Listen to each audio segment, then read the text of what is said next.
What is up, folks? My name is Commenter and welcome back to the channel.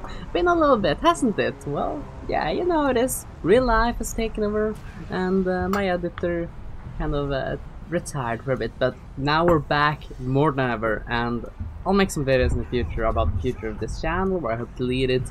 But let's get back to my favorite topic to talk about, fucking Overwatch. And that is also why you're not gonna see any Overwatch gameplay in this video. Instead, we're getting the lovely game Resident Evil 5, where Chris punches a boulder. I love that game, and that is why I chose it as the gameplay, because I was just playing with a friend, having some fun, you know, running around, doing whatever, and fighting some bosses. So that's why I'm having that as gameplay instead, because that's a game I actually do enjoy. Speaking of games I don't enjoy though, we're gonna talk some more about Overwatch. So, since last time, I've actually become part of an Overwatch team. I was in the Swedish competition Dunderligan, so if you have watched that, then you might already have seen me play. But that is beside the point right now. What I'm going to really talk about now is that Season 11 is not gonna change Overwatch, not at all. So for me at least, Overwatch has been sinking ship ever since Overwatch 2 began, it's when it started. Ever since they announced Overwatch 2, it's just been a sinking ship in general. The content has been more and more lacking for every patch that's gotten released. I don't even know where I can start with this, but like, let's begin with looking at the battle pass, how that whole thing killed Overwatch. Because in Overwatch 1, there was stuff to actually grind for. Competitive levels and loot boxes. And even though loot boxes is not a good thing, Overwatch was one of the games that did it right, or at least semi-right. They did it way better than a bunch of other games anyhow. But when they turned it into a battle asshole, you guys know how much I hate battle passes, and then we're like, well, if battle passes wasn't bad enough as it was, let's add heroes into it, shall we? And that thing just ruined it, because battle passes is the worst progression system by far. I prefer loot boxes. I prefer everything else but battle passes, because battle passes, again, I've said it multiple times before, if we're gonna compare loot boxes to gambling, then battle passes are drug addictions. I don't care what people say, that is my objective reality. All those jokes aside, battle passes is not a fun way to grind, because then you have to pay to grind, which I think is a bad business model. At least it doesn't feel rewarding in the slightest. And add to that, battle passes having very good stuff in it, like Call of Duty has weapons in battle passes, and Overwatch had heroes in battle passes. And if you know this company, Activision Blizzard, then you know it's gonna be as scummy as ever. So battle passes then ruined the game's game design, which I was trying to get to here, because the game design of this game is so fucked up. Like, they ruined it more than they ruined Call of Duty, because right now in Overwatch, it is not fun to play because of a broken system with tanks, which, since I am a primarily DPS and support player, I can't speak about the full tank experience, but from my friends who do play tank regularly, my teammates who play tank regularly, my teammates who are signed tank players of the team, and people who I'm just friends with who are tank mains, they're not too happy, because there's even a term called getting overwatched, where you just get exploded with CC. That explains the current state of the game. But game design in Overwatch 1 was make fun characters that people will enjoy playing, and that'll fit well into the meta and the balancing. Overwatch 2 instead, Bobby walked in there, cracked his knuckles, his little goblin-like knuckles, and said, hello, I like money, because that we're gonna make Overwatch into a pay-to-win game. Because all the time when heroes were in battle pass, it was pay to win. You paid for a hero that was most likely broken.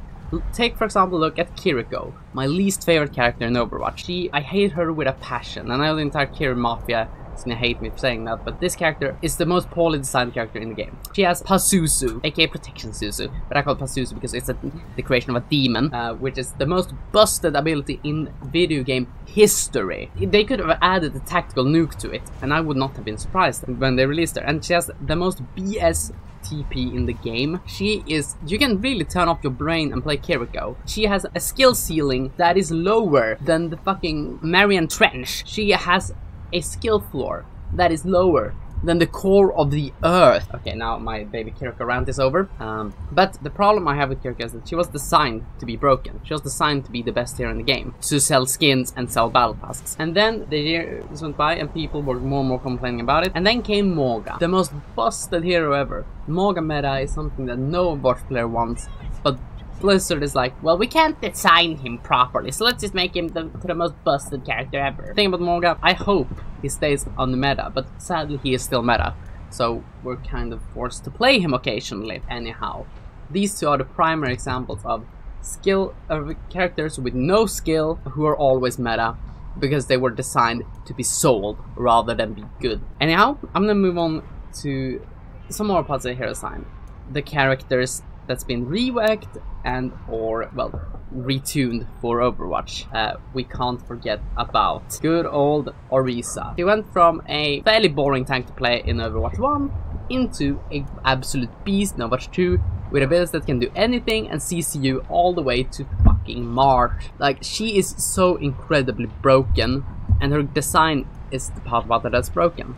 She has the most powerful CC in game, or among the most powerful CC in the game, and the best tool to go anti-CC. And they thought that was a good game design. And then, let's not forget Sombra, who went from just an annoyance and backline camper into Kiriko's escape potential on Tracer with almost twice the HP of Tracer, or OG Tracer. Anyhow, Sombra is also a really poorly designed hero, with that she has the best get out of yell free card, she is completely invincible, she can turn off your abilities, and when you play Sombra, you can just turn off your brain and do it. New Roadhog, a lot easier. New Pharah, I wouldn't call her that much easier, but she has the only like decent game, and all these reworks have just made Overwatch into a miserable experience. We have overtuned characters, we have an incompetent balance team that still, it took them until season 11 to give Kiriko a semi-big nerf, but it's far from enough. She's still gonna be meta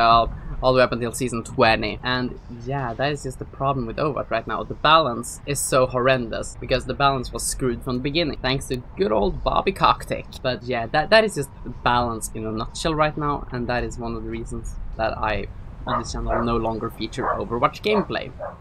Another point about it is that Overwatch these days, nothing to grind for because battle passes suck.